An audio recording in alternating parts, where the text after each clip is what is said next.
goes back to the writing. The King of Queens are really good writers, and the Seinfeld's good writers, and it's hard to develop good writers in today's world because not too many people want to sit in front of a computer and look at a blank screen and then take criticism for it.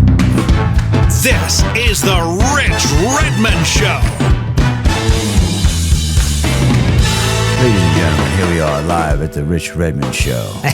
Listen to that baritone. And where are we again? That's nice. We are in Spring Hill, Tennessee. Spring Hill, Where do you live Tennessee. here? I don't live here. I live in St. Louis. Okay. I live everywhere lately.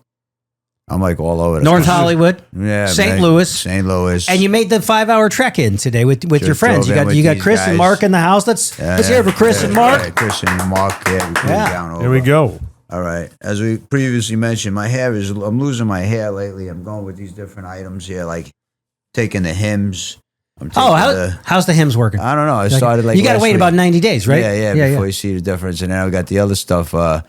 ETA Derm is shampoo. I don't know if it's working or not, but I give it a go. And I get this other stuff, give it a go. And then the doctor gave me this other pill, give that a go. Yeah. But, losing the hair. You get your finasteride, and that's very difficult for us Italians. As part of our thing is that we want a nice head of hair as we're chowing down on a nice plate of pasta. Like, not for that. I'm just glad my hammer still works. So that's what's important. All right, man. You know what I mean? Being Italian, you got your hair, but you got your hammer too. You know, you got the hammer to work. So if I had a choice, I'd lose the hair, keep the hammer. Yeah, that's true. Leave the gun, take the cannoli. You can always shave your head. You can always, It's still a good look. It's still a little limiting for parts. Yeah.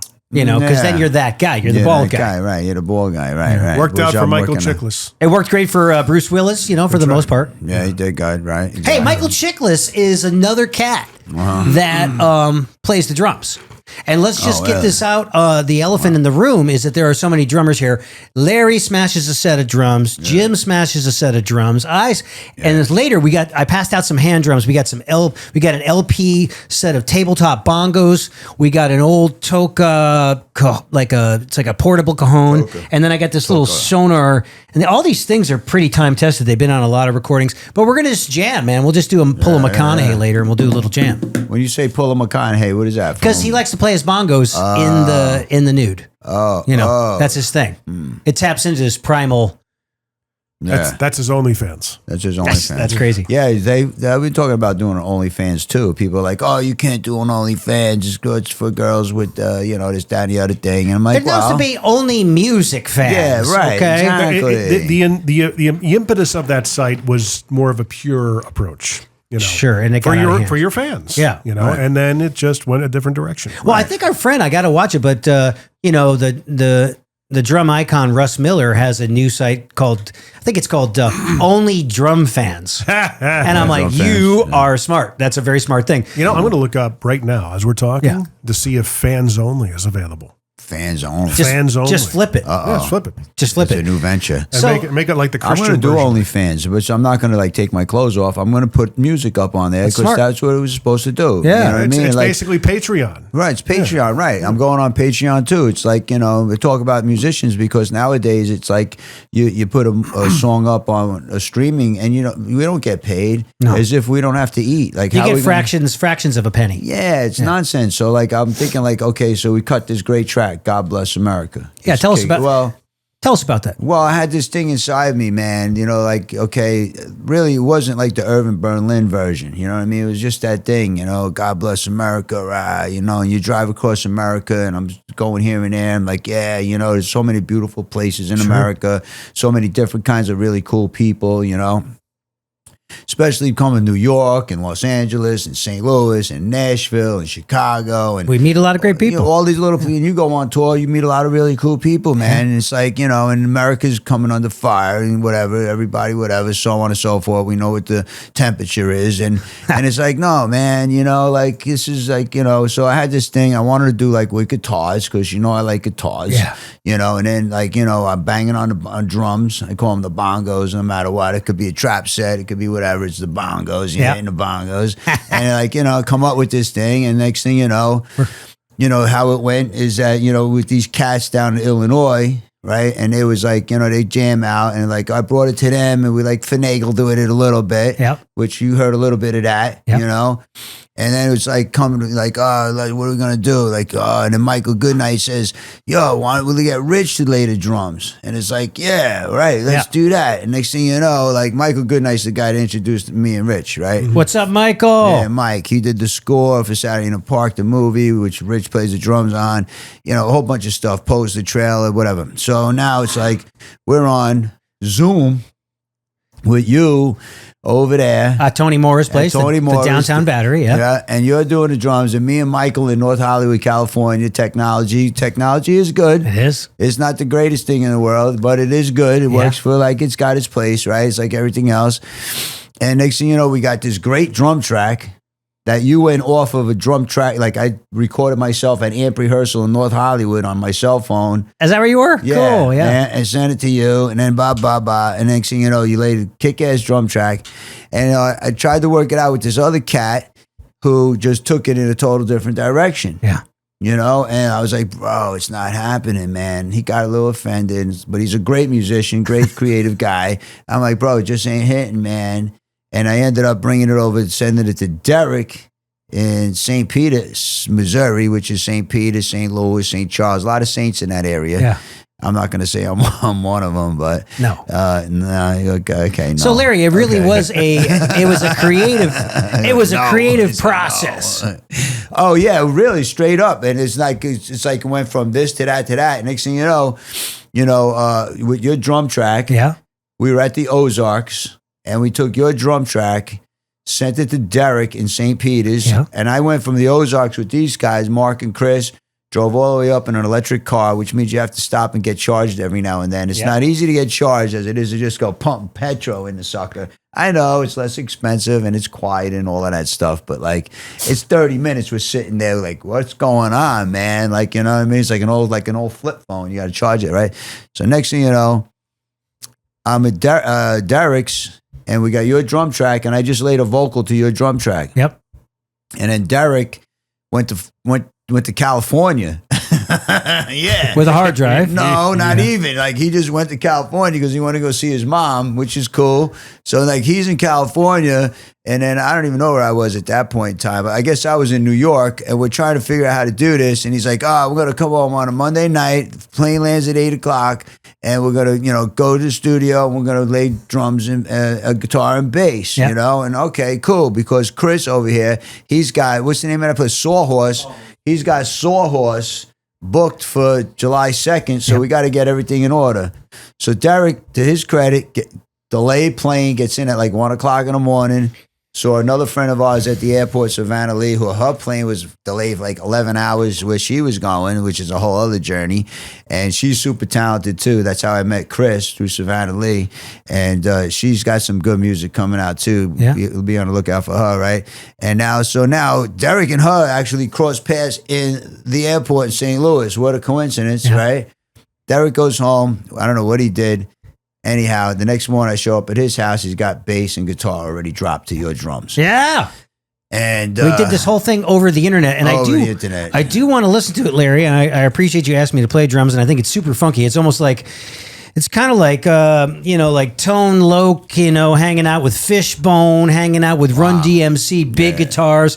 But people are probably going to know, who is this guy with the cool shades? And let's just tell everybody, hailing from Mount Vernon, New York. He's called Los Angeles home for a long time, now calling St. Louis home. He's coming to Nashville more and more. He's a film and TV actor, writer and producer. He's also a singer, songwriter, producer, and he wrote and directed a new film called Saturday in the Park that we both kind of collaborated on. It's going to drop sometime this year in 2024. We're super excited about that. It's sort of a film festival film, a very, very, very cool. We're going to see a clip from it.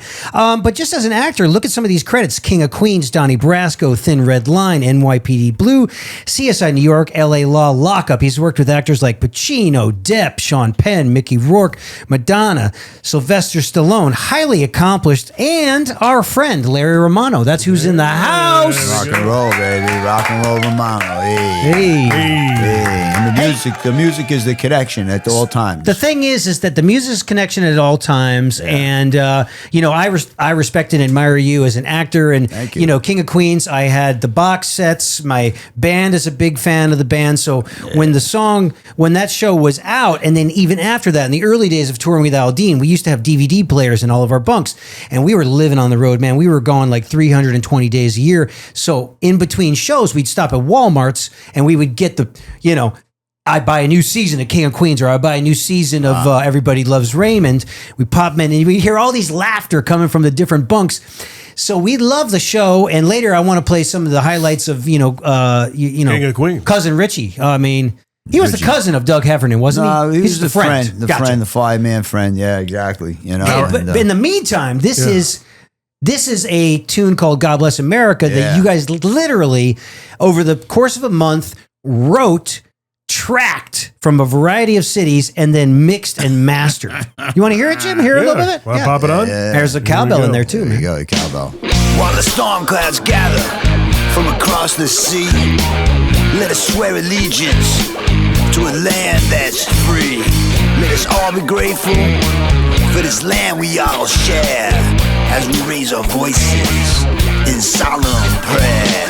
God bless America, land that I love. Stand beside her and guide her through the night with the light from above.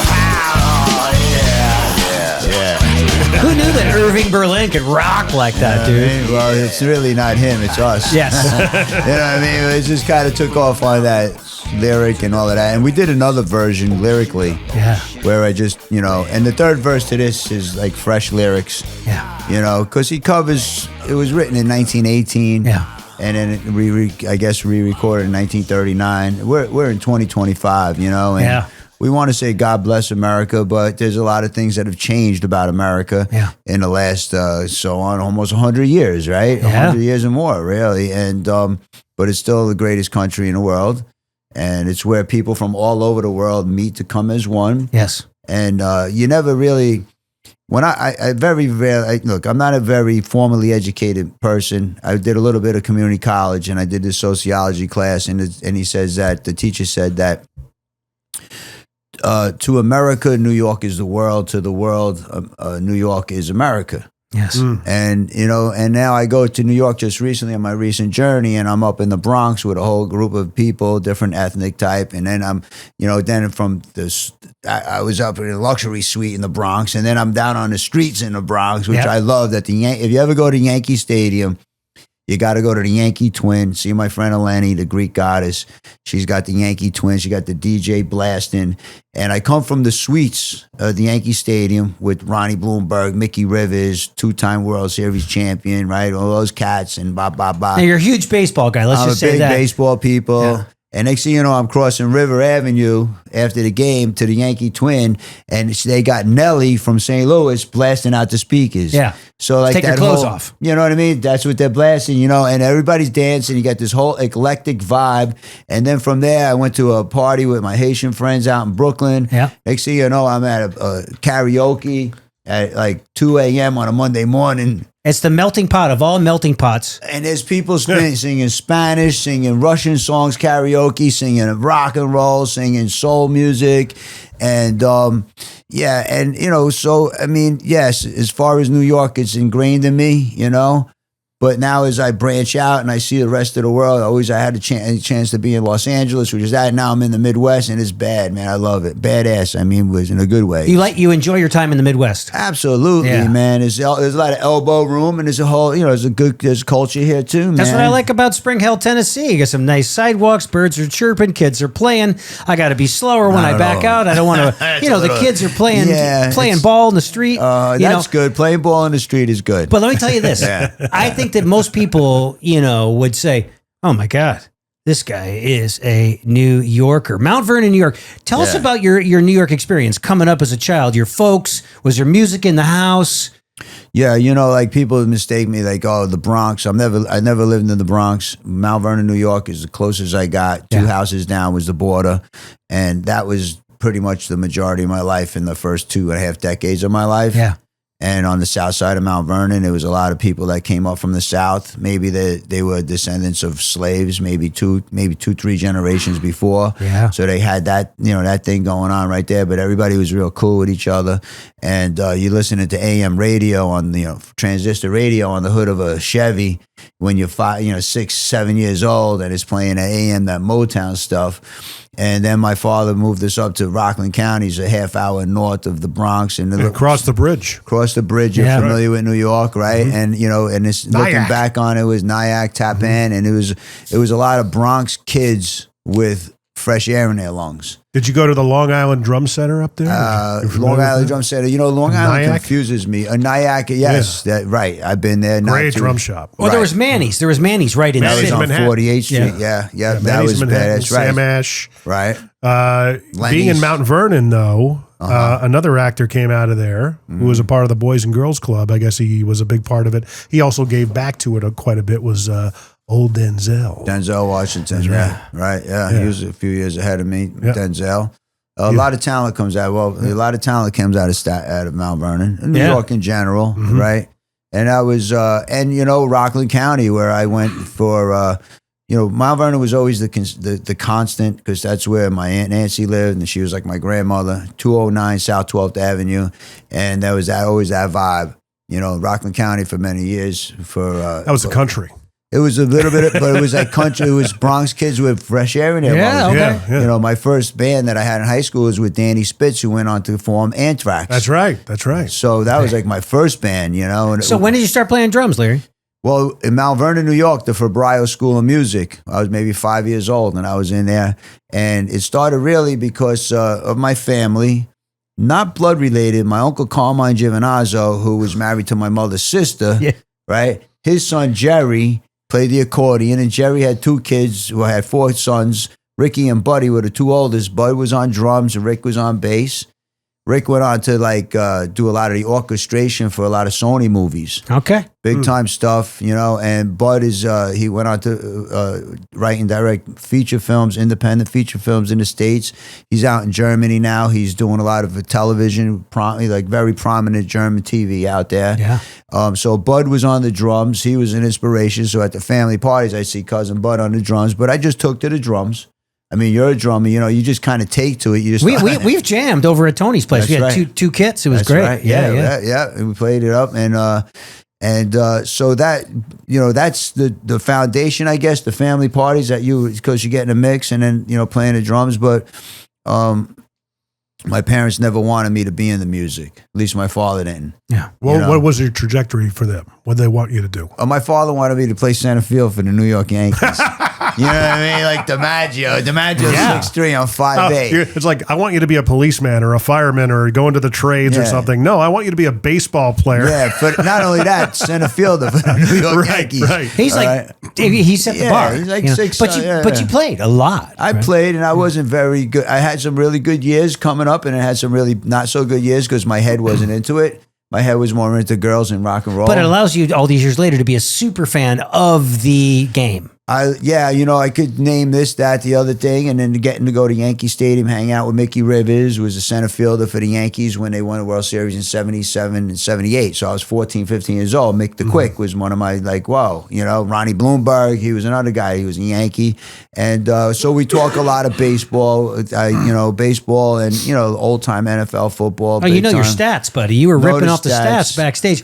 Yeah. I think 2 years ago, you saw us at the Hollywood Amphitheater in St. Louis, and we usually play that every year, sometime in July or August. It's always the hottest, temperature-wise, show of the year. I mean, I have to hydrate and drink Gatorade all day long because it is an intense show. But yeah, you were ripping the stats backstage, man. So you know the game. You playing drums. Now you told me before you got into acting, music was always in your life. Love of baseball was always in your life. Before you got into acting, you went to the Fashion Institute of Technology. Did you finish? Wow. No. Okay. I didn't. No. School, formal education wasn't my thing. How long were you at FIT? I 2 semesters taking night courses. Yeah. Well, my father was in the garment business. Oh, okay. So, he had dress factories up in Mount Vernon, New York, and cutting rooms and stuff like that. So, but, by the time I came of age, the garment business was moving out of the country. Mm-hmm. And, being a drummer, they came up with the drum machine, and the music in New York was changing at that point. Yeah. Which is some of like the movie that you played the drums on, the score, Saturday in the Park, is about a kid who's a drummer. Yeah, tell us about the story behind that play, which became the film that you directed, and the plot. The storyline is that it's semi-autobiographical, and is that here's this kid, he's a drummer, and his parents are putting the pressure on him that you gotta start paying rent, you gotta get a union job, you gotta that and the other thing. And here's a drummer in New York City where the music was changing, the sound was changing, and they come up with the drum machine. So he's really cooked, and it's about him deciding what he wanted to do with his life moving forward. As a drummer, when they come up with the drum machine. Now we're looking at AI that's taking over everything, right? Yeah. If you go back, okay, it's like, the Iceman who used to deliver ice to residents, right? They come out with the residential ice box, the residential refrigerator. So he's out of business. And now you look at the drummer who's facing the drum machine in New York City in 1980s. But we all survived it. We survived with the drums because the music, you can't, what you did that day and all of that, and the camaraderie, you can't beat it, man. No. You can't beat, there's just no computer's going to do it, man. I think we're safe. AI is going to be here. New drum machines, new technology is coming, but you can't replace the head and the heart and the spirituality and what the collective energy when people get to collaborate in a room. So really, it is the tale of, but it's two friends, Danny and Mikey. Yep, Danny and Mikey. Yep. And what's wonderful about the film is somebody who did study acting in Los Angeles for 5 years. I got my SAG card. I got to see these two great young actors. Yeah.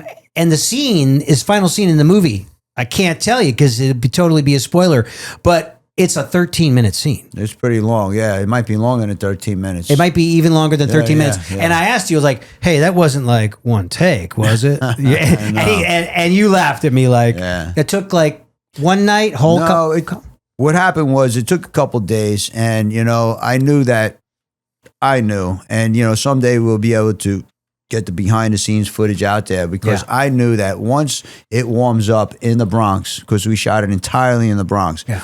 Once it starts to warm up in the Bronx, forget about Thursday, Friday, Saturday night. You're not filming out there because there's too many people that are coming out and they just want to get out there and they want to be in the warm weather and they want to be out on the street. Yep. So we lost a couple days because of that. Then there was some other stuff that went down that could have been helped but wasn't. So it took about 5 days to film that, But, the actors were right on. As you can see, they're really happening, those actors. What are those two young cats doing now? Please tell me they're still in the biz. Well, we lost track of Aaron Sorter. He was played Mikey, and he pretty much disappeared. That's crazy. Yeah, off of social media, off of everything. Maybe something tragic happened in his life. And I think we kind of would have known that already. Yeah. Maybe he's turned into a monk or a Buddhist or something like that. I don't know. Yeah. But he was fantastic in the role. Yep. As you know, I originally read him for the role of Danny, but when he read for Danny, I knew he was Mikey. Well, I played both roles on stage. So I played not at the same time. When we did it as a work in progress with Anna Strasberg at the Lee Strasberg Theater Institute, that I played Danny, the drummer. Greg Heck played Mikey, the guitar player. Okay. Then we went off Broadway. I played Danny again. Michael Lazzolini, he played Mikey. Okay. That's where Stallone's casting agent found me. Joy Todd, she found me, and she cast me in a movie with Sylvester Stallone called Lockup. Yeah. Then when we did it in Los Angeles, I played Mikey, and Walt Woodson played Danny. So I was very familiar with both roles. Wow. So then, flip the part. I mean, that's actually an acting exercise that I have been privy to, which is very hard because you have to wrap your head around the other person in that same scene. Yeah, it's a lot of back and forth. It's playing off each other. Yeah. And then every production of the play, it went really well. Yeah. It evolved. And then as far as when we got to casting it,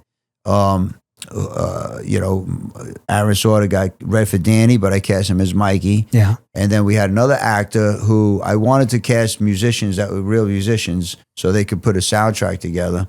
And Mikey's a real musician. And I cast another kid. He was really good, and he was a drummer. So I put him above the eventual Danny, who was Ilya Constantine. But then he didn't show up for rehearsals. What? Yeah. And we had, I got to go skiing in Aspen. Don't blow your chances, kids. So I had to get rid of him. That sucks. And that's where Ilya Constantine came in. He had 5 days to learn the script. That is a lot of dialogue, A lot man. of dialogue, man. So That's very impressive. Yeah, it was good. Let me ask you this, and it seems like you look out for your friends because now Victor Williams played Doug Heffernan's friends in The King of Queens. His co-worker. And you IPS, cast him. Yeah. So you guys kept in touch over the years. Yeah. And then wasn't Chuck Zito in The Sopranos? Chuck Zito. I don't think Chuck. I mean, was he's been in a lot of Italian-American-based movies. Right. Wasn't he in? I could have sworn he was in Oz. It's in Oz. Oz and Gravesend. Yeah. Yeah, he had a big part in Oz, man. Right. And, he plays a tough guy because he's a legitimate tough guy. Let's face it, right? So, he's always been cast as that role. So when what I wanted to do is I cast him, as you know, as the loving, caring father. Yes. And, people are like, what do you mean Chuck is no, because, when you're writing and directing stuff, you look at these actors, you look at, no matter how interesting they are as a person, as an actor, they're 1,000 times more interesting as a person. So, here's this guy who's known for being the former president of a motorcycle club, tough guy, so on and so forth. Gang leader. Yeah, all of that stuff, and it's like, there's more to him than that, and to be able to knowing him, seeing him in certain situations. Okay, I could cast him as that role, which is more exciting for me than to cast the guy straight on as a tough guy. Yeah. It's more fun to play like that. So, but all this comes from decades of studying acting, studying movies, being in TV shows. And people ask me if I want to go back into acting. And sometimes I say, I don't know, I don't like really playing certain roles, Yeah. Please tell me you enjoyed the part on The King of Queens because you were spectacular. Yeah, I did. I had some fun with it. Yeah. But here's the thing is that you talk about you do some of that positive stuff, like all that stuff. So motivational, yeah. Yeah, the motivational stuff. So now here I am, okay? I used to visualize, because here look at how it goes. My father was basically grooming me to play center field for the Yankees. Look at the long shot, bro. You know what I mean? Like that's that. Then he's in the garment business, which is going overseas. So I'm cooked on that one, right? And then you got the drumming stuff, and you got the drum machine. I'm cooked. I'm done. Yeah. Like, how do I really figure this out? How to make something happen? Like I'm dead in the water at 22 years old, right, with no education. And but I wasn't giving up. You know what I mean? So does that take you to Los Angeles? That took me to acting, because I was going down 7th Avenue or Broadway one day, and you open up one of those boxes with the newspaper in it or a pamphlet, and it was for the learning annex. And it was different classes. One to learn how to play piano, which I took that one. Which it was fun. One to how to lose your New York accents, which I have no business trying to lose my New York accent, because later on I found out that it was a selling point for you, right? Exactly. And there's a whole other story with that one. And then there was a commercial acting class with Weiss Barron, and when I went, I said, let me give it a go. You know what I mean? Because I got to figure out how I'm going to eat, right? And I went in there and I read. And, there was a class, and there was a whole group of people. And, New Yorkers, I was probably considered more like a bridge and tunnel person, from the outer boroughs coming into Manhattan, which is more worldly. And there was a lot of people in there that, was a little slightly intimidated. You could tell they probably did 4 years of college, or maybe even all of that. And here I am with maybe 1-2 years of community college, which I really, didn't grab much out of it, right? So, except from that note from the sociology teacher. And, but when I read, I said, you know what, just keep going straight and forward, man. Just do it. And I did. Sometimes you get nervous and you feel like the heat's coming out the top of your head. And that was it. But the teacher says, you got something. So when she said you got something, I remember, driving home, I had this Audi with a Blaupunk stereo and like 120 watt amp system in the back, and I'm cranking Van Halen because I'm into Van Halen. Totally was into Van Halen and David Lee Roth, and of course we talk about that in the movie Saturday in the Park. But I'm driving there and I'm thinking like I'm gonna get into acting, and I'm gonna make money with acting because I don't have to worry about a drum machine. I don't have to worry about getting a band together. I could do this on my own, right? Because, when you get in a band together, there's always a guy that, even up till now, just 3 months ago, I thought I had a band. And next thing you know, the guy's like, oh, I don't know, my wife ain't going to let me do it and all of this stuff. I'm like, what? Yeah, there's always the weakest link. You know what I mean? So, like, I'm out there on my own. So, like, what happens is I says, I'm going to work and get some acting gigs, and then I'll be able to go on to music. Yeah. And so I got the movie with Stallone. Then I ended up working with Madonna. And, her story was like, oh, yeah, I'm going to do music and get into movies, which she did. She did what she wanted to do. You were in one of her videos, right? I did the video, Oh, Father, with her, where, which was a black and white video. David Fincher directed. He went on to direct Seven and a lot of great movies, right? What a fantastic film. Right, and so now I'm sitting there. I had responsibilities as a young man. I had kids, so I didn't want to leave them like living in squalor. So I did whatever I had to do to survive, but I wanted to do music all the time. And movies are a boom, a hit, boom. Next thing you know, you're going to Australia for 5 months, which was great. You're on a thin red line. But then what's your next gig? So I started to, first of all, once I got into acting, I would visualize myself with Stallone, which I ended up working with Stallone. So the visualization stuff worked. Nice. I visualized, I had the Rolling Stone magazine with Madonna and Rosanna Arquette on the cover. I kept that on my wall. And then next thing you know, I was working with Madonna. So like I visualized all that stuff. You are tapped into the law of attraction, Larry. I was tapped in pretty seriously. And I kind of tapped out for a while and I got to tap in again. Yeah. And I'm working on that. But so, because as years go by, I realized that, you see how people get beat down, but to keep going, so now what I figured out after the Stallone movie, if I get a TV show, I could be my own record label. So I got a TV show. So my responsibility is to keeping a roof over kids' house and, keep a roof over the kids and feeding them. How many kids you got? I got 3. And most of them are out in Los Angeles now, right? Well, yeah, they are. They are where they are, and they're grown, man. But I'm like, I did my thing. I did what I had to do, And when I got the TV show, I was able to finance rehearsals, recordings, the whole bit, and we recorded 3 albums. Now, is this in New York or is this on the Sunset Angeles. Strip? This is Los Angeles, with some of these cast of characters, which is like Ty Dennis, who played with the Doors, and Robbie Krieger, the New Doors, and then you had Lance Morrison. No, well, I worked with Lance Morrison on some other tracks. Yeah, that my cousin Ricky and Ricky, the guy that he's the bass cousin who ended up orchestrating a lot of music for Sony records, movies and stuff like that. So Ricky and I wrote 2 songs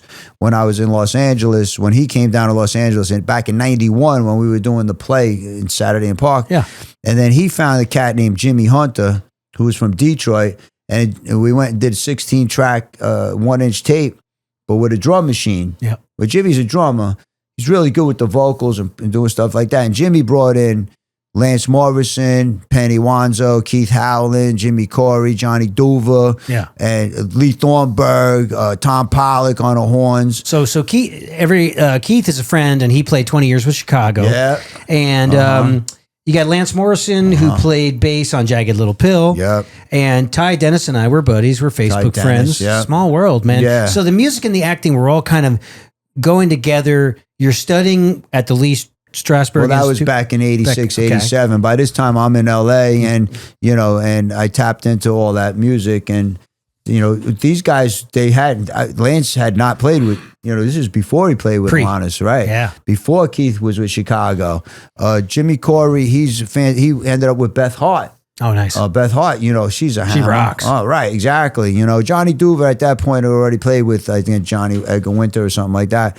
But and that's a different sound. And Lee Thornburg, Tom Pollock, they must have played with like maybe Tower Power. They're hammers. I call them hammers. But once I got the King of Queens, the goal, the dream was to have a quartet, whereas bass, guitar, drums. And that's where Ty Dennis came in on drums, Angelo Barbera on the bass, who's like he's a I don't know, he's just a wild hammer, man. Like he's a jackhammer. Some of the stuff he does, he's unique. Yeah. And then Mick was on guitar, and then I was just like doing what I do, groveling and saying my lyrics, screaming my lyrics and the feelings. And we ended up, so the King of Queens, when we talk about how fun it was, so I would be going to this, TV sitcom. CBS Studios. Yeah, which, know, they have the network and the studio and the analytics and all of this stuff. And then I'm going like flipping the hat and, putting on a different hat and then just going into a studio, usually amp rehearsal in North Hollywood. Yep. And North Hollywood was not the way it is right now. It's gentrified. There was like the buildings that are there now were not there. Yeah. And it just had that vibe. And next thing you know, I'm going into this rehearsal room with these musicians who obviously went on to do great things. So they're no joke. So it was just wild rock and roll and like rah, and that was really what it was. So I go from the corporate TV show. CBS is America's network. That's right. the family network. Right, you know what I mean. Yeah, then you're living a double life, Larry. Yeah, so that show ran from 1998 to 2007. And what seasons were you on? I was in the first two seasons. 1998, 1999. Yeah. Amazing. Yeah. And for those that don't remember, you got Kevin James, who played Doug Hefferman, who is a delivery man for a sort of like a faux UPS. You had Leah Remini, who played Carrie Hefferman. And of course, God rest his soul, comedic genius Jerry Stiller played Arthur Spooner. Oh my God, he's hilarious. And then your buddy Victor Williams, and then Patton Oswalt. Patton Oswalt actually played the voice of an animated character when I did my acting part with Christopher Maloney from Law and Order on a television show called Happy on the Sci-Fi Channel. So Patton was the voice of an animated character. So I had to act, and there was like they put in this animated character between me and Maloney. And it was so fun. I mean, just to be thrown in the deep end of the pool, like here's this super multi-decade trained thespian actor, Christopher Maloney, and here's this drummer with a little acting training that got this job, and they throw me into the deep end of the pool and action. And I hit my mark, and I did my thing. Yeah. Crushed it. I heard. Saw that. Thanks, buddy. I heard some things. Hey, I heard some things. A little bit. Now, before I really want to play the trailer to, we heard God Bless America. I want to play the trailer to Saturday in the Park, but can we quickly do this little best of compilation of your character Richie on the King of Queens, just for everybody can have some nice belly laughs. Sure. Hold on. So I love the show, and it reruns all the time, which means Would you do Hillary? checks. Would you do Hillary? That's a whole story right First there. lady, you got to do it. I don't know. She's filling out that skirt a little bit too much for my taste. Nah, see, I love a little jiggle on the first lady. Hey, Moose. Question for you. Now that your wife's sister moved in, the two of them ever, get into an argument and maybe start whacking each other with pillows. Next thing you know, a little playful wrestling leads to a lingering kiss.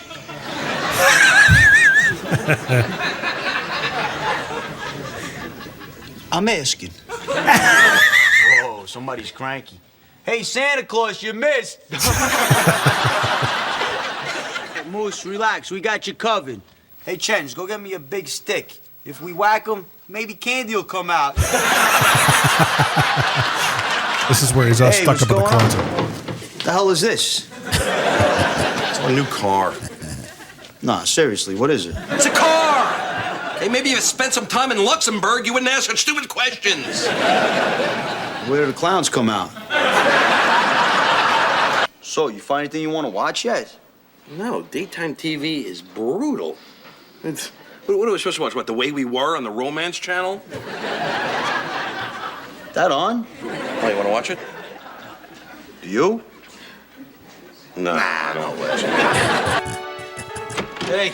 Hey, this remote, it keeps jumping around. Hey, Moose!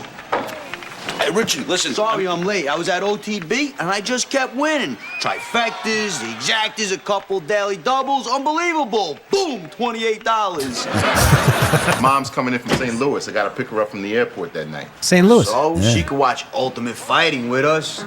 Hell, I met her. She could be in it.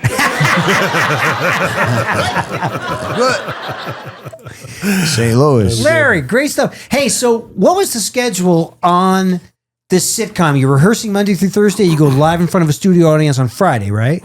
Yeah, so we get let's say we filmed on Friday night. So Friday night we go back to, come home, and they would, I guess nowadays they email you a script, but we would have a hard copy of the script at our front door or wherever we were living. And then, so you got Saturday, you peruse through it Friday because you're still coming down off the show, which I know you know what that's about. And then, Saturday maybe dabble a little bit, Sunday a little. Then Monday you'd have a reading with the cast and maybe the network and the studio. And you maybe rehearse a little bit, then you go home early. Tuesday, you come back, there's new pages, you rehearse a little bit, go home. Wednesday, you really start hitting it. You're reading for the studio, you're reading for the network, final tune-ups. Thursday is when they start doing the lights. They start blocking and that stuff. And then, Friday, you come in for your hair, your makeup, bop, bing, and then you shoot the show and you go home and start all over again. And it's like a live thing with a live studio. It's mostly tourists coming into, Los Angeles. I guess, yeah. And maybe they get the pizza and they get them all excited. You got a warm-up comedian. Yeah. Hey, you guys ready to see the... Yeah. Dude, that sounds exciting, man. It really is good, man. I don't know what the current state of sitcoms are, but I think that... the laugh tracks are... I don't know. They sound... Yeah. And the new high Forced. definition thing is weird. Yeah. So I think that the multicam... Oh, sorry. The single cam, like family... Modern Family, yeah. one That's out a piece. mockumentary. Yeah, Yeah. that kind of got more popular. I But think that really the sitcom format and the way it is, it has to be brought back. yeah, Yeah, because it's just a classic format, man. It's 22 minutes. There's Yeah. a trouble. I mean, Jim and I are huge fans of Three's Company. We talk about Three's Company all the time. My Uncle Pete did the sound on Three's Company. Like the boom operator or something. No, he was like one of the mixing guys in the back. My Uncle Pete Romano, my father's brother, he came out to California in 1949. He one of the pioneers of radio and music. He was an engineer when Phil Spectrum was producing. He was an engineer with Mac Davis. He's got gold records on the wall. Gold records. Platinum, yeah. My Uncle Pete was a hammer, but he was on Three's Company. I guess at that time he might have been doing Foley. Yeah. Just kicking back, taking it easy. But he was the guy that was cutting it with a razor blade. Yeah. Oh, yeah. With Mac Davis and all of those cats. I can't Grease imagine pencils. being on that set with John Ritter being such a physical comedian, and the tripping and the falling and the spinning and the over exaggerated. Yeah. It's just so enjoyable. Yeah, it goes back to the writing. The Yeah. King of Queens have really good writers, and there's Seinfeld's good writers, and it's hard to develop good writers in today's world because not too many people want to sit in front of a computer and look at a blank screen and then take criticism for it. Yeah. I would think that Fox was trying something many years ago, which I played a role in it, where they would do plays and see if they could run into a TV show. Oh wow! Which would It's be almost cool. like a farm. Yeah, incubator. Yeah, Incubator. Right. Yeah. And I think because a sitcom is a sitcom, man. You can't beat that. When you watch those old time classic sitcoms, Norman Lear stuff. I mean, right. No matter how you feel about Archie Bunker or the Jeffersons or go down Happy Days or Laverne and Shirley, King of Queens, Raymond, Ned and Stacy, which Ned and Stacy was written by Michael Whitehorn, who is co-created the King of Queens, and it's one of my favorite shows. But that sitcom formula, I don't know why they got away with it. They got to get back to it if they want to keep. I hope it comes back. I really hope do, so, because I'm too. such a fan of it. Yeah. Tell us about Jerry Stiller. Well, he's just Genius, a classic old time New York guy, It's almost like a song and dance man. Like he's like, I think he's a New Yorker, man, like an old time New York guy, and his wife, Ann Mira, she was just a very interesting person, hardcore New York person. Yeah. And I don't believe she comes from an era where being offended would be acceptable. Yeah. Oh, I'm offended. Well, that's unacceptable. You know what I mean? This is part of comedy. It's just part of life too. Life is, you know what I mean? Like, oh, I'm so offended. Like, you're offended? Too bad. Yeah. You know? It's, oh, I'm sorry I offended you. Not, you know, like, and she's like, you know, she comes from that era where no one is safe. and no one should be people safe, could laugh at each It's other. like Don. It's like Don Rickles. He got away with everything because he spared no one. Right. Right. Spare no one. But he was also self-deprecating as well. Yes. Yeah. So, I mean, that was everybody could laugh at themselves back then. Yeah. Yeah. That doesn't happen You know, anymore. people don't have thick skin nowadays. You know, people are offended over this, that, and the other thing, and it's like it's up to, I guess, our generation as the elders to say, hey, it's like when Cher smacks Nicolas Cage in the face, you know, in Moonstruck. Snap out of it. Yeah, what's wrong with you? Yeah, snap out of it. You know, Lupino, you so can act like a offended. man. You know, like, I mean, as far as anything's concerned, you got to be careful that you might offend somebody. It's like, no, bro, it's too bad. I think I'll be honest, I think we turned a corner We're heading back. in society. Yeah. I think we so. have. We got that. Yeah, because people just got enough is enough already. Are we? Did we turn the corner? I think we did. Okay, good. Well, we got to keep According to going. the book, we turned the corner. Okay. Let's put the pedal to the metal and keep going. Bring payphones back. It'll take about 20 years, maybe 20. Hey, man, just 25. think about here's the deal. It just made COVID made me think about this.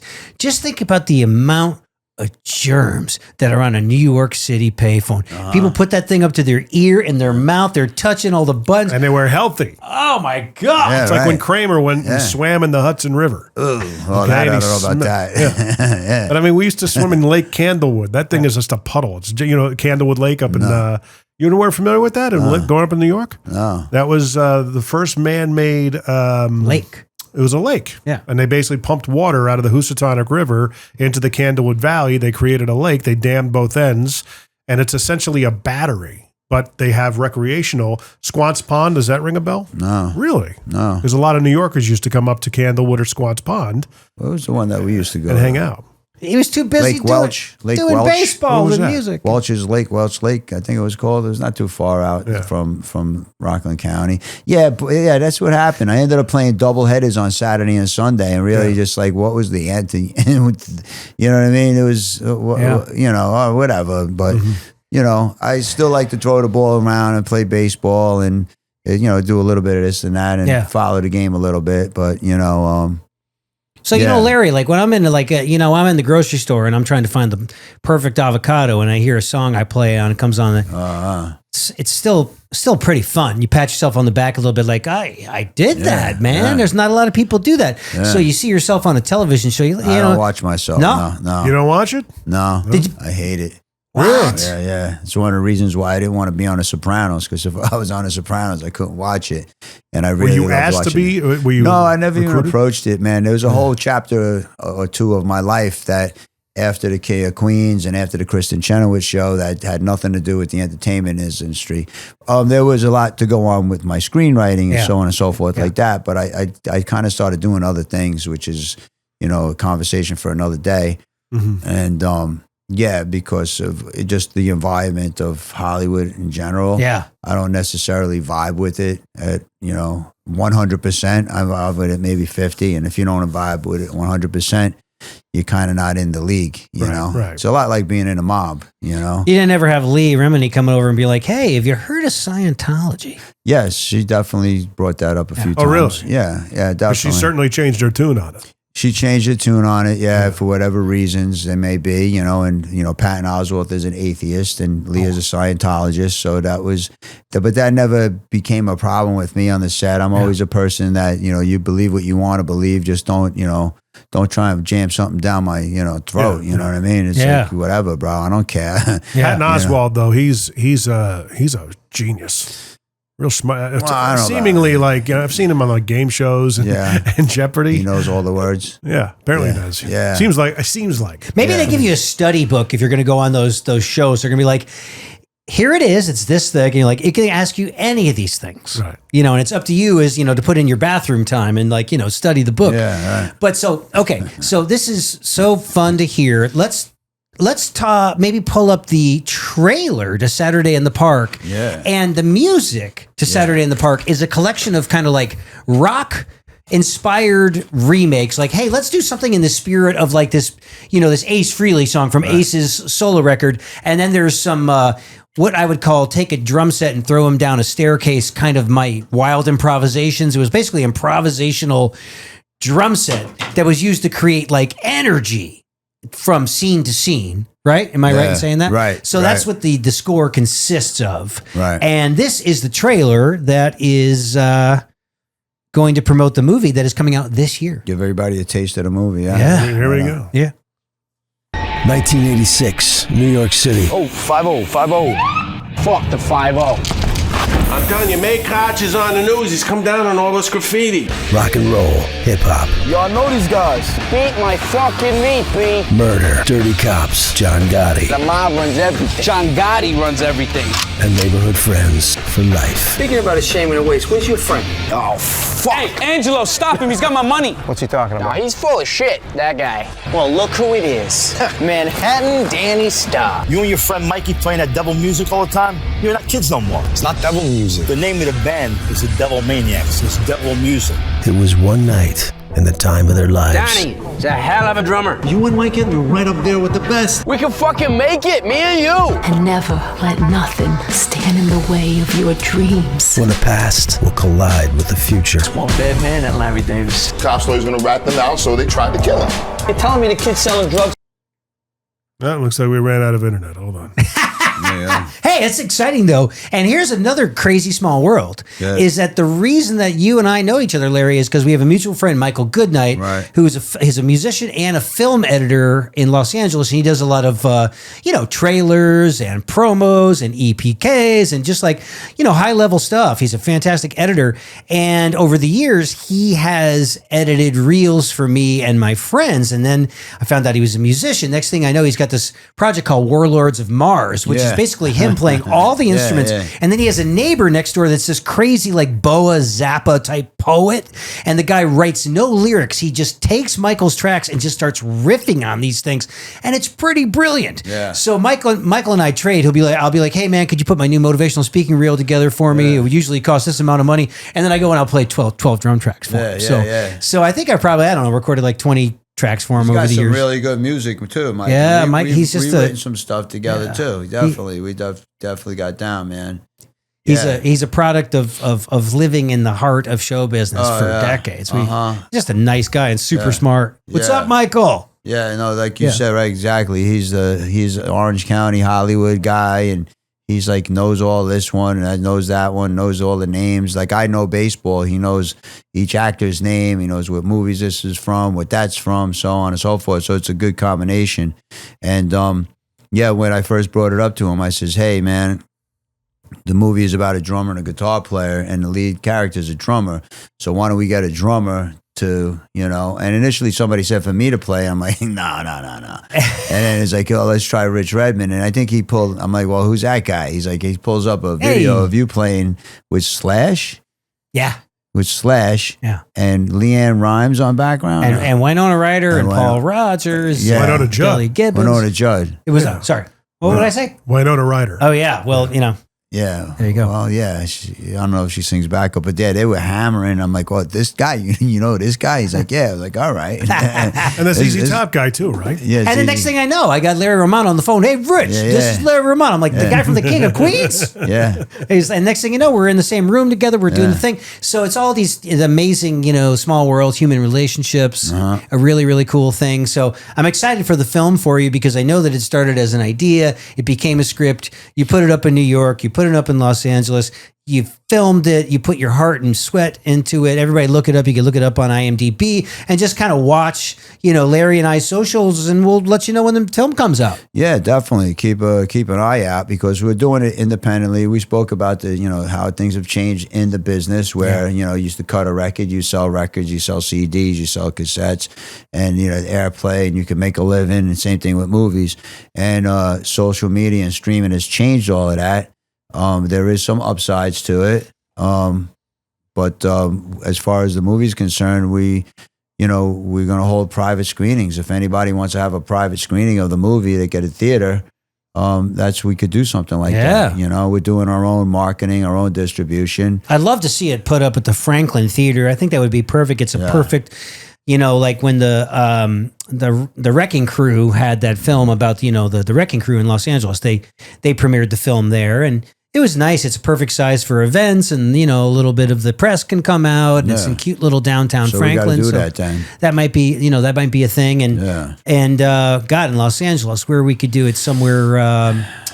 I don't know, a small little theater there somewhere on Santa Monica or something, you know? Yeah, Los Angeles movie is town. Yeah. It's not a very big movie town. Not a very so, big. Yeah, it's not a Well, very yeah, big it's interesting. Los Angeles has changed very much for the not good, you know? Yeah. It hasn't, it's not a place where, you know, Neil Diamond said LA's fine, the sun shines all the time. LA is about the rent being low.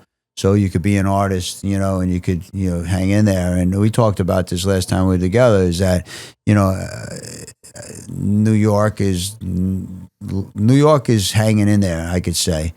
You know, Los Angeles is not doing very well. Yeah. When was the last time you were out there? I've been out there 3 times this year. Yeah. So I was out there just for June 7th and so on. I was out there last month. And, you know, it's just not a place where it's not what it was. It is not affordable for an up-and-coming artist. That's not for sure. affordable, and you know, and is something that goes with that grind that creates that creativity. You know, you know. So you know, it's just a collective not this, mindset. Yeah, and I find that St. Louis has a much better environment for artists. You know, a much better environment. Yeah, much better environment because you don't have to worry about this high overhead and $4.75 for a gallon of gas, and you got to drive everywhere. You know, we're looking at reasonable overhead. Is there a lot of gentrification going on in St. Louis as well? I hope not. Is there a lot of? Are there but a you lot live of in the Italian part of town, I live on a hill, and it's, you know, it was originally called Dago Hill, which is a derogatory name for Italians, which they really don't bother me at all. Right. Guinea and Wop does, yes, but Dago kind of sounds cool. But yes, and you know, there is some benefits to, you know, but there are places where you could really, you know, buckle down if you're an artist. One thing for sure, though, still in New York and Los Angeles, Los Angeles, if somebody got a gig in LA, they're showing up. If somebody has an opportunity in Los Angeles, they're showing up. Sometimes I think in St. Louis, my experience is that somebody has a chance to do something, they might blow it off. Yeah. You know, because they don't recognize the actual opportunity that's there. You know, when in Los Angeles, they're starving for the opportunity. In New York, they're probably, you know, they're starving more for the opportunity. They're going to show up. But we got to bring back in-person auditions. The actors cannot be continually going on camera for auditions. I know, it's been 7 years, 8 years. You know, this is right. Some of the cast of The Office is from St. Louis. Jenna Fisher and Phyllis, whoever played the woman. A lot of talent. Jim loves The Office. I mean, there's a lot of talent that's come out of St. Louis already, you know? Now, but why did you, when you left Los Angeles, why did you pick St. Louis of all the cities? I didn't really pick it. Okay, It gotcha. kind of picked me, I guess, in some way. There's a whole other story of how I ended up leaving Los Angeles because I'm a cancer survivor myself. Yes. So, you know, go down to 125 pounds in St. Louis and Los Angeles is really kicking my tail. And I had 2 German Shepherd dogs that I didn't want to put into a pound. Yeah. So I just kind of got in my vehicle and I tried it out there in Henderson, Nevada for a little while. And there's a whole other story there why I had to tip out of there. But somebody told me that my dogs could live outside and I had to tell her, no, you live outside. I know Henderson very well. It's nice. I like it in the winter time because it's cool and all of that. But when whatever you want to say, the woman that you're living with suddenly tells you that it's okay for your dogs to live outside. Where I stand on that is it's okay for you to live outside because you're not putting my dogs outside. So next thing I know, I'm packing up my truck and that's my country western song. I got my dogs and my truck and I couldn't head west again. I headed east. Yeah. And I ended up, you know, hitting St. Louis. I ended up coming down to Nashville, checking it out a little bit. Which, to tell you, man, I got into Nashville and I tasted that traffic and I'm like, no bueno, man, I'm not doing this. When was that? This was in 2018. Oh, really? Yeah, wow, it's much worse now. I know. And I just, I'm not doing this, and it's man. like the entire state of California is moving here. I mean, that was another thing too, right? And then, you know, you go up to St. Louis where everything is 12 minutes away. Hey, wait, there's St. Louis. They got some barbecue? They known for some barbecue? They got some barbecue. They got some. They're known for and, you know, Kansas City got Pretty Little Women, and so does St. Louis. Yeah. Yeah. You got some, So, Larry, you're single and mingle? Gotcha. Gotcha. Yeah. Just got out of a nice relationship that really didn't end the way I wanted it to, but I wrote a couple songs about it, so there you go. That's what you got. You got some walking papers that you could turn into some creative I'm things. a free man. I couldn't be any happier right now, that's for sure. You have the the Italian draw, the Taylor Sheridan shows like Tulsa King that have come out. It's a Sly Stallone production, right? Yeah. Any interest in, hey, you've worked with them before. I mean, sure. Ring a ding ding, hey, Yeah, if they want to put me in a room with a casting director. I mean, well, cut through all the red tape of casting directors and go in the back door. Well, That's what she said. It could, who knows what happens, I mean, who knows how it happens? I'm here. Listen, if there's a good part and and it's a good, there's like, if there's a good part and there's good people involved, if I could show up and, I'm able to do it, I would definitely be interested. But rock and roll, really, music, that's my thing, man. Yeah. He seems like the Taylor Sheridan universe seems to have a lot of a certain kind of bent to it. You know what I mean? There's a lot. He did a Landman as well. Yeah. A great show. Yeah, fantastic. In the Tulsa King, Courtney and I have really been enjoying watching it. You got Frank Grillo, who's now in it. James Russo got in there too, I think. Did he? Yeah. Really? I mean, sure, man. I got a screenplay that Sylvester Stallone. If he was to be in it, I would love to direct him in it. Yeah. And it's something that I was working on. One director that I was attached to it for a while was the director who directed Rocky and Karate Kid, John G. Avildsen. Yeah. So I would love to work with Sylvester Stallone in that capacity, directing him, because it's the role of it's a role that he would really do well in. Yeah. He seems like a really nice guy. He was nice to me. Yeah. I met his brother once. Oh yeah, Frank. Yeah, he's a musician. Yeah, but I got you some stories. But I mean, Frank. I mean, God, he wrote the music for a lot of the films. Yeah. And that's him harmonizing the trash can with the fire in the alley. They're doing the thing. Right. Yeah. What other movie? He was also in Roadhouse too, wasn't he? Frank Stallone? No, it was the one with Mickey Rourke, Barfly. Barfly? Yeah, Mickey plays Bukowski. Gosh, it was another movie that he was in though, Frank Stallone, that we just watched it. Gosh. But he was, I worked in radio in Las Vegas for 4 years. And we used to have a whole bunch of people coming through the stations at the time. And he came in, I'm like looking at it, I was getting in there, putting my stuff down. All the morning shows are doing their thing. And you never know who you're going to run into at these stations. So he's just kind of following me around, and I go to get my coffee, and he's like, "Hey, can I get some coffee?" I'm like, "Yeah, come on, what do you, what station you on?" He's like, "Oh, I'm going to be on KSFN and KLUC." I'm like, "Cool, what do you do?" He's like, "Oh, I'm an actor and a musician." I'm like, "Cool, what have you been?" He's like, "Oh, my name is Frank Stallone." I'm like, "Oh, that's how I know you."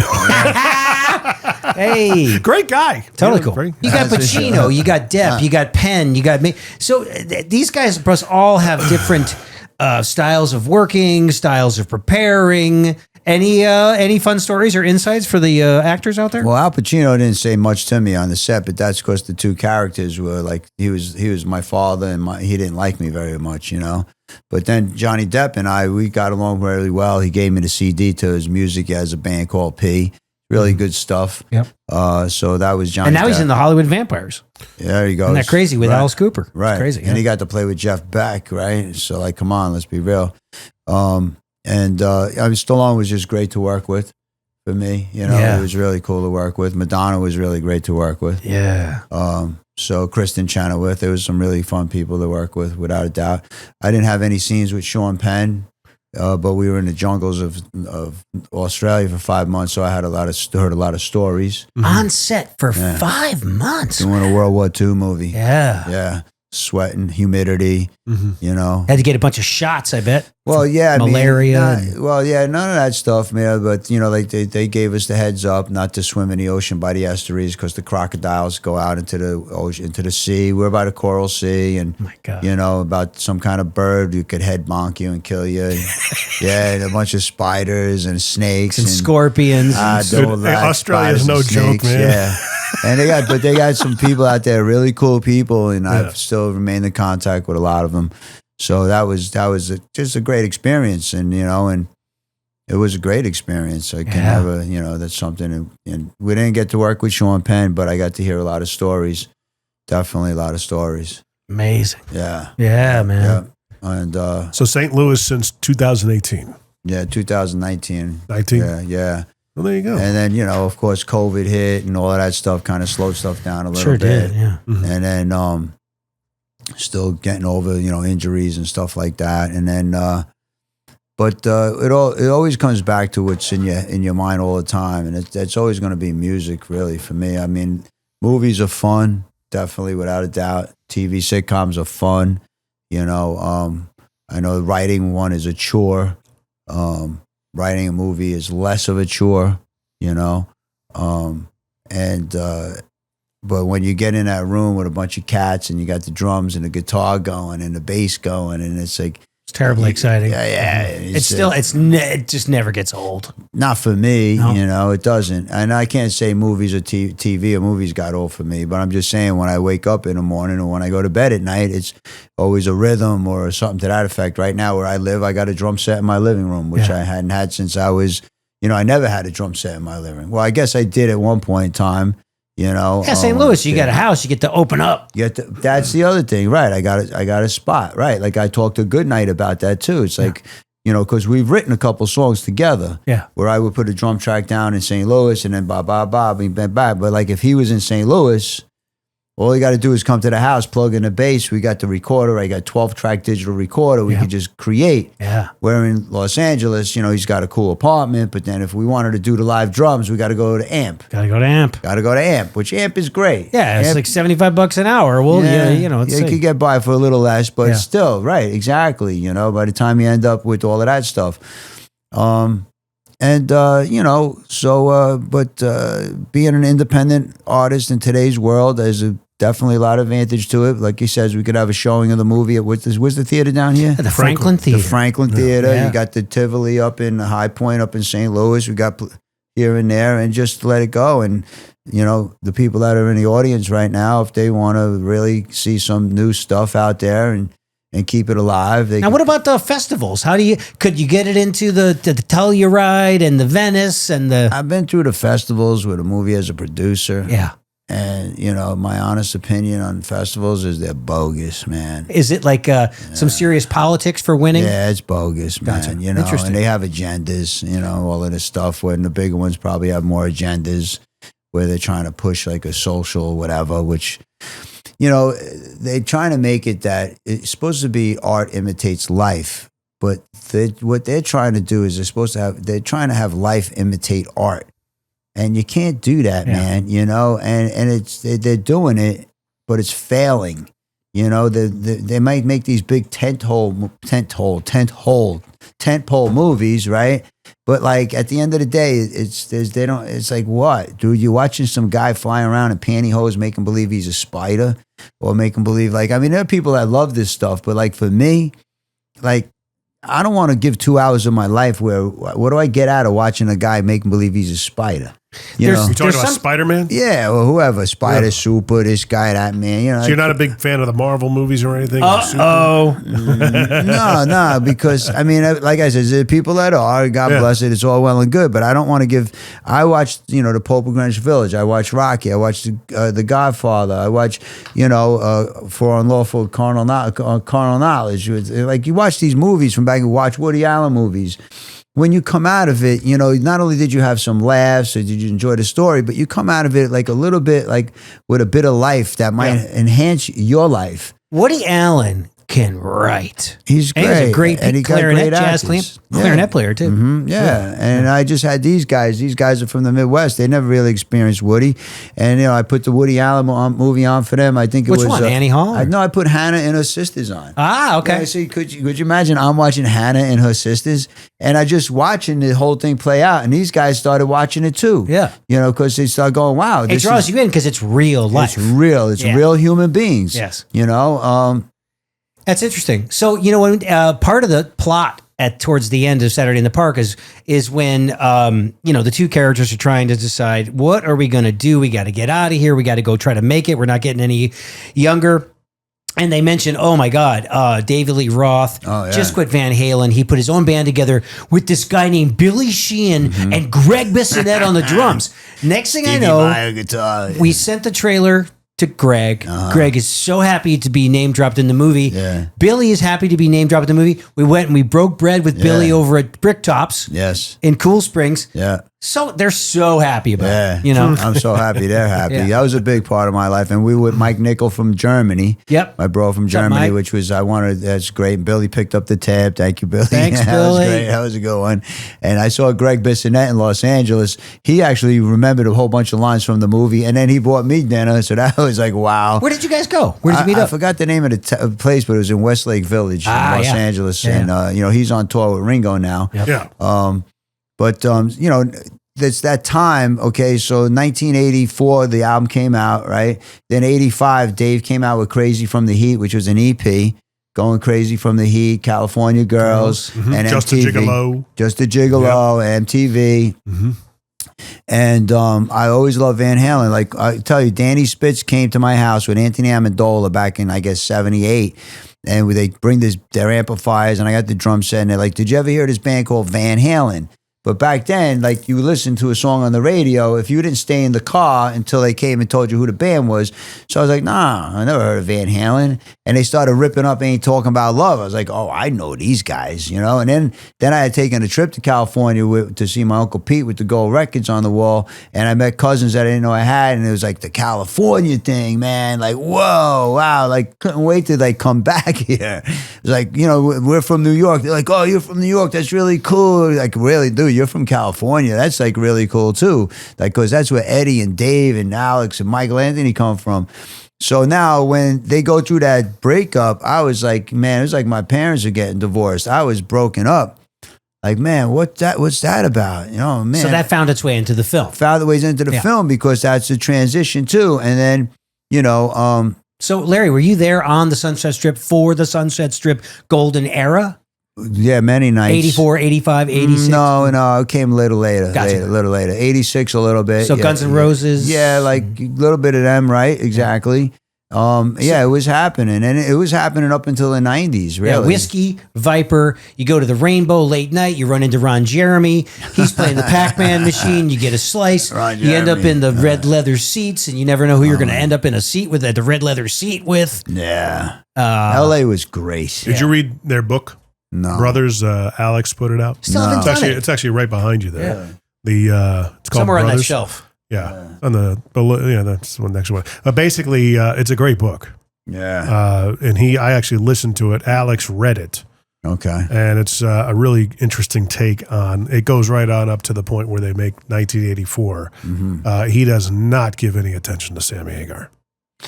Yeah, it was, they came up with some good songs. They definitely got some good songs, but after Van Halen was David Lee Roth. There's no doubt about it. And then, obviously I was broken up over this, and this fella that, he was actually a catcher on a baseball team that I was playing with, the Scarsdale Redskins at the time, Guy Vaca. And I'm like, oh man, he's like, no, wait, man, well, David Lee Roth got Billy Sheehan on bass. What? Well, like Dallas. A super band together. Yeah. Oh, he's got Stevie Vai and Greg. I'm like, really? And then I went and got that first Eat 'Em and Smile album. Like, oh wow, these guys are happening. Yeah. So they made their way into the script because they were a big part of helping me getting over Van Halen breaking up. That Eat 'Em and Smile album was just off the charts, man. Yeah, that was a good album. One right after the next, and then when I loved it. Right, and then I went to go see him live. They were like, whoa, Greg Bissonette he's done some acting himself. He's Winnie the Pooh. He's Winnie the Pooh. Did you know that? No. Voice actor. So Greg didn't tell you when you broke bread? No. So Greg has been the voice of Winnie the Pooh for like a decade. Really? Yeah. Because he's got that gravelly voice. He's got a gargling with your razor blade kind of voice. It's like a raspy voice. It's like so unique. listening to him, it makes you want to catch your breath. Yeah. Because you feel like he's running out of air. I have to go watch it now. Yeah. Well, what's really cool about him? He's from Detroit. Yeah. And Detroit, he was telling me his stories about living in Detroit, and, in the movie, we didn't know because, there's no social media at that time. We thought he was a California guy. So Bissonette's from California, but they do say something about Detroit. Yeah. New York is like Detroit. It's cold, which means that you spend your winter time either in the basement or in the garage playing music. Yeah. It's like Detroit, man. You know? But yeah, those guys really, they definitely smoothed out a lot of the pain of Van Halen breaking up. What a cool thing. Well, maybe Greg or Billy will get the trailer or will let know Stevie Vai that he's also name dropped in the movie. Only way I know how to get to him is that I believe he's really good friends with Dina Carter, and I know Dina Carter, but I think Greg would be a faster track to get to Stevie and let him know that, you know, he's name dropped in the movie. I'm sure he'd get a kick out of it. He seems like a super nice guy. Okay, man. So I mean, what a history in music and film. The movie is coming out this year. You got this song, God Bless America. What are you going to do with that, man? What are you guys going to do? You know, I just let it ride, you know, man. And people want to hear it. And it takes, you know, it's about, you know, we did one version with, you know, some of the original lyrics and added third verse. And then I did another version where I just put all my lyrics to it because it's America 2025 and what we're living in. So, you know, what happens with it nowadays? You know, if we had a record label and a publicist, it'd be on every radio station in America tomorrow, right? But nowadays, the people that need to find it will find it. You kind of just, you know, you throw it against the wall and it goes into your body of work. It's really great. It was so cool to be involved with it, brother. I appreciate it. Thank you. Yeah, and you really pulled it together because it's like, you know, once those drums are clicking, man, and you're just jamming on it, you know, the drums are slamming and then it just goes from there. You're like in the pocket, way to go, man. Keep it simple. Yeah. Hey, Larry, what's your favorite color? Oh, geez. I think I'm going to go blue. Okay. This is. Oh, my God. Okay. We get a lot of blue. Okay. A lot of blue. I would think blue or black. Okay. Favorite drink? Favorite drink? Yeah. Well, it depends what day of the month and what, you know, all of that stuff is, you know? I mean. Is it coffee? No, I don't drink coffee. No, I'm off coffee for quite some time. I was for quite some time, one of my favorite drinks was water with barley, hops, and yeast. Oh, wow. And that was a favorite one. Then I took a little break off of that, but that's coming back into the fold. Well, when I met you a year ago, you were off the yeast. I was off. I go back and forth between drinking beer and not drinking beer and staying on But, you know, a nice pineapple juice, freshly squeezed. Wow. You know what it's I mean? A vacation drink. Orange juice, freshly squeezed. You know what I mean? Something like that. Some nice juice, green tea. Nice. I mean, I used to really love coffee, but I love it too much. Me too. Yeah. I'm gonna have another one after this. I know. See, I'll be right there with you. Like, yo, let's get a pack of Marlboro Reds and a whole pot of coffee. Yeah. That was high school. See, that's the thing. Good old days. Yeah, like Marlboro Reds. My preference was Camels. No filters. No, we had filters. We had to get, but it was Camel Wides. Okay, Camel Wides. Yeah, man. Yeah, you know, I mean, you know, you go to Europe and people smoke cigarettes, and I don't have a problem with it. I have no problem whatsoever with secondhand They are smoke. still puffing away over there. Yeah, I have no problem with secondhand smoke. Yeah, it's actually kind of endearing because once you're a smoker and you smell it, it's kind of like, oh, that smells so good. Right, it does. Yeah. And it just makes me think I am in a dive bar and I love this jukebox and I love these people that I'm with. And but you don't get that rustic, musty smell in the bars anymore like you used to. No, except when we went and watched a band at the Elks Lodge up in like Gallatin. They all smoked, and they had the smoke eaters. It's like, oh, this is how a bar used to smell, man. Yeah, there's a place in St. Peter's like that too. Salvatore's, you could smoke in there. So how do they get around it in Gallatin? Because that's part of Metro an Elks Nashville. Lodge. I mean, it's like they write their own rules. Okay, gotcha. Yeah, that's another thing about God Bless America. Like, you know, we got to start, writing our own rules again, man. Right. You know, start doing unhealthy things again. Yeah, like these. I mean, these whole universal rules. You know, like. Yeah, I'm totally not down with the fast food stuff because that's like whatever. Like our food supply's been poisoned. But Larry, you probably really with the green tea and the no fast food and all that, that probably became part of your modus operandi when you were treating your kids. But we all remember when McDonald's. But before that too, though, McDonald's tasted a lot different when we were kids. Yeah, it was like fresh ingredients. It was awesome. It was actually not bad. Yeah, in Europe too. I was in Germany for a month, and you go to McDonald's, and it's like, wow, I want to go again. Yeah, it's just, but now it's like a real meal. Yeah, well, I think that's another thing. We're getting on the right track, and people are realizing how much poison that we actually eat. We stopped in like Marion, Illinois yesterday to get something to eat, and I'm thinking like, here we are in the middle of all this farmland, and all the food sources are processed food, genetically modified. Genetically modified. And that's one thing we can't let happen to our music and our art. Yeah. You know, we gotta stay. You gotta stay with doing our thing, man. No computers, and just get out there and and bring back garage bands. Yeah. There's some food dye that I don't mind, and that is peanut M&Ms. I don't care what they're doing. I love it. Okay. That's my treat. Like once a month or whatever, I'll have my peanut M&Ms. Got to try to keep it off the bus. That's the deal. For me, it's apparently lately the Dove Bar ice cream. Oh yeah, that's good. That's good stuff. Yeah. For me, it's been Wayward Woman lately. What's wayward mean? Is that swimming with bow-legged women? No, I don't know about that. Just I love them. Yeah, wayward women. I don't know, what does wayward mean. You're so like Richie. Your character. What's the definition of wayward? Because Richie was a ladies' man. Right. He was single. He was a ladies' man. Hey, I don't know if I'm a ladies' man, but maybe I'm a man who likes ladies. But again, getting back to the movies and everything like that, where we talked about it yesterday. Yeah. Jaws 50th anniversary this month. Keep me out of the ocean. I was loved to go on the ocean until I saw Jaws. Did it spark any sort of an acting thing for you? I mean, especially that USS Indianapolis. You guys studied the screenplay for it because it's a great screenplay, but Jaws just kept me out of the ocean, man. Yeah. It's like I'm not down with the ocean, man. God, that movie holds up. No, we are guests. Yeah, we are guests. Right. You're in their house. Yeah, no, I'm not down with that. That's what we share that. Snakes, scorpions, spiders, and sharks, snakes, scorpions, and spiders. Those are the 4 S's. Yeah. No. Yeah. That's for sure. Well, except I could throw another S in there too. But. Yeah. When they get to the sharks and like the dangerous fish get to the Hudson River, they probably turn around and. Well, now it's clean. So is it cleaner? Interestingly enough, I found out this last year when Robert F. Kennedy was integral in cleaning up the Hudson River. When I was a kid growing up in Rockland County, the Hudson River was polluted. It was dead. You couldn't go nowhere near it. But he started something like the River Keeper. He actually got the corporations to clean it up. And it's pretty clean right now. You'll see dolphins in there. You'll see, like the waterways have cleaned up.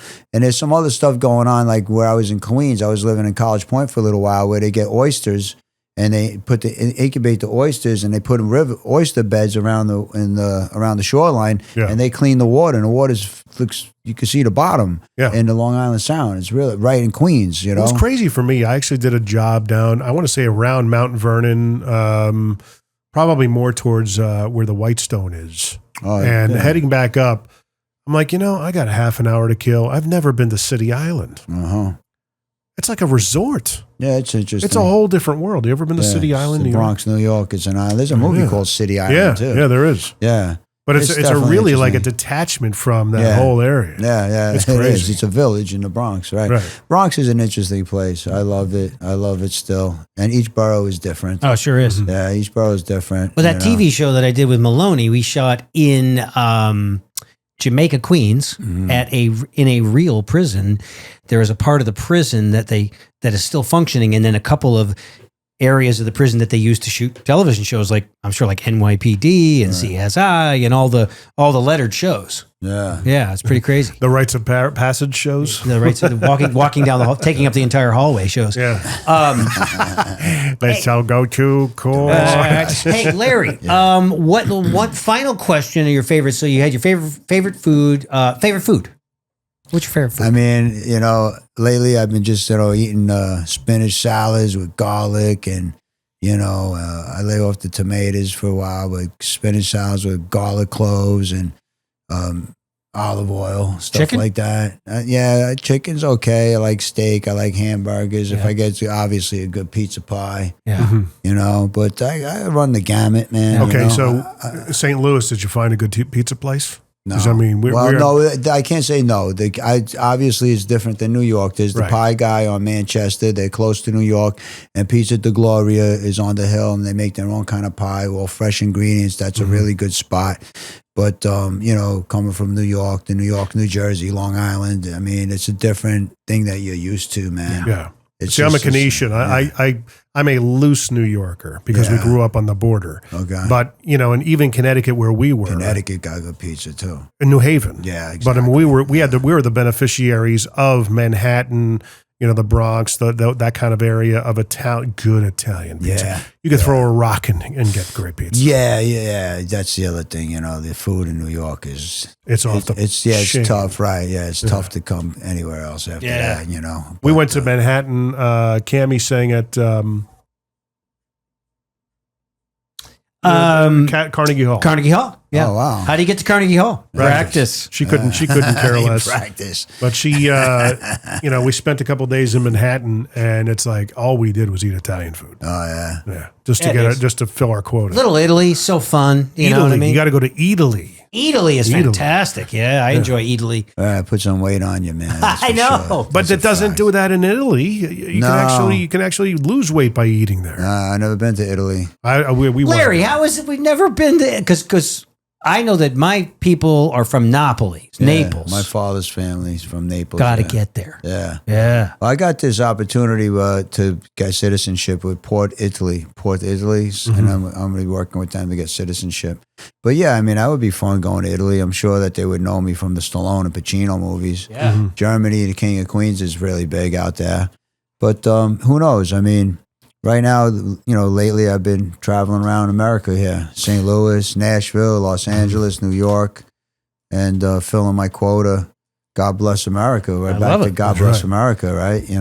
Larry, I really appreciate you making this trip out here. Not just to Spring Hill from Nashville. You drove 5 hours from St. Louis. You got your posse here. Yeah. These guys doing the thing. Guys, thanks for being here, Chris and Mark. And the film is going to come out sometime this year, Saturday in the Park. Everyone watch for that. Yeah. Everybody look for God Bless America, the track, and look for Larry in his new roles. He's got new roles coming up. No, really, I'm not but roles. I'm saying it's going to happen. Yeah. I feel it. Yeah, maybe. Now, you got a drum in front of you. Jim's got a drum in front of you. Let's take this thing out in style, man. All right, hold on. Oh, wow, look at this. So, Larry, you start a jam. You can just kind of put it kind of between your legs like that, just like, yeah.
You guys do Here we go.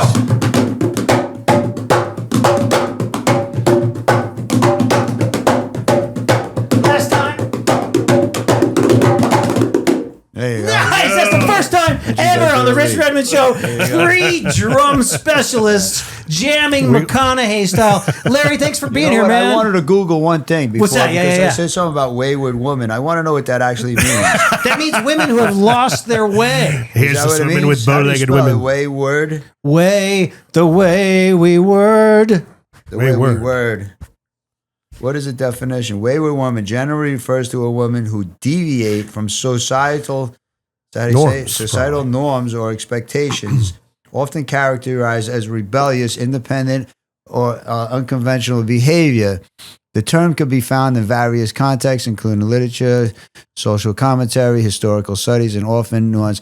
Well, in reality I find wayward women the most interesting women. That's right. Yeah, you say deviate from norms and expectations, and they're a bit rebellious and independent. Yeah. Which that's perfect for you, Larry. Yeah, I don't know about perfect, but it's definitely like lights my fire.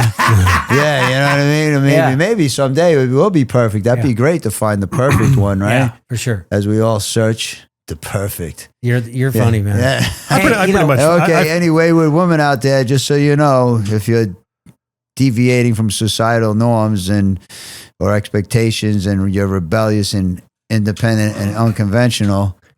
Well, there you go. Uncle Larry is in the house. I don't know about Uncle Larry, but that's a little. Uncle Larry. That's Larry I guess Romano, we are in folks. Tennessee, Jim right? McCarthy, Jim McCarthy, voiceovers.com. Thank you as always for your time and talent. Yeah. Thank you for you guys for being here. Thanks everyone for tuning in. Be sure to subscribe, share, rate, and review. It helps people find the show, and we'll see you next time. This has been The Rich Redmond Show. Subscribe, rate, and follow along at richredmond.com/podcasts.